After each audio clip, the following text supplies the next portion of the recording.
আসসালামু আলাইকুম, কেমন আছেন সবাই? আশা করি ভালো আছেন। আমি আলহামদুলিল্লাহ ভালো আছি।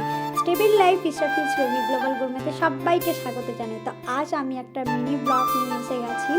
তো এটা হচ্ছে ঈদের ব্লগ। তো ভিডিওটা ছাড়তে একটু লেট হয়ে গেছে, তার আগে সরি চেয়ে নিচ্ছি। আর সবাইকে আমাদের তরফ থেকে ঈদ মোবারক। তো আমার হাজব্যান্ড এখানে এসে গেছে আমাদের বাড়ি। তো ওই ঈদে ফার্স্ট টাইম আমাদের বাড়ি এসেছে, আগে কোনো দিন আসেনি। আমি, মা, পাপা অনেকবার বলা হয়েছে, কিন্তু তার সত্ত্বেও কোনো দিন আসেনি।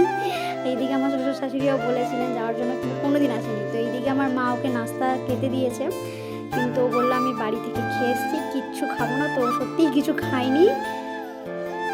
তো এই মা ওকে জোর করছে, আমাকে বলছে যে আগে খেতে দে তারপরে ভিডিও, আগে খেতে দে তারপরে ভিডিও, খাইয়ে দে।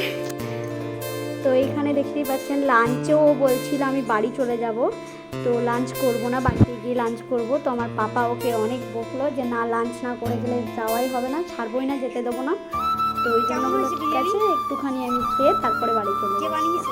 তো একটুখানি খেয়েছিল, তো তারপরেই আর দাঁড়ায়নি, 1 মিনিটও বাড়ি চলে গেছিলো। তো এইখানে ফ্ল্যাশ লাইটটা জ্বেলে দিয়েছে এই কারণেই, কারণ বাইরেটা একটু অন্ধকার ছিল, মেঘলা ওয়েদার ছিল ঈদের দিন। ভিডিওটি যদি ভালো লেগে থাকে তাহলে do like, share and subscribe.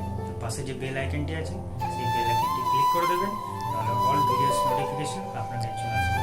এই ভিডিওটা এই পর্যন্তই। That's my wife channel Israfil's Robi global গোরমেত।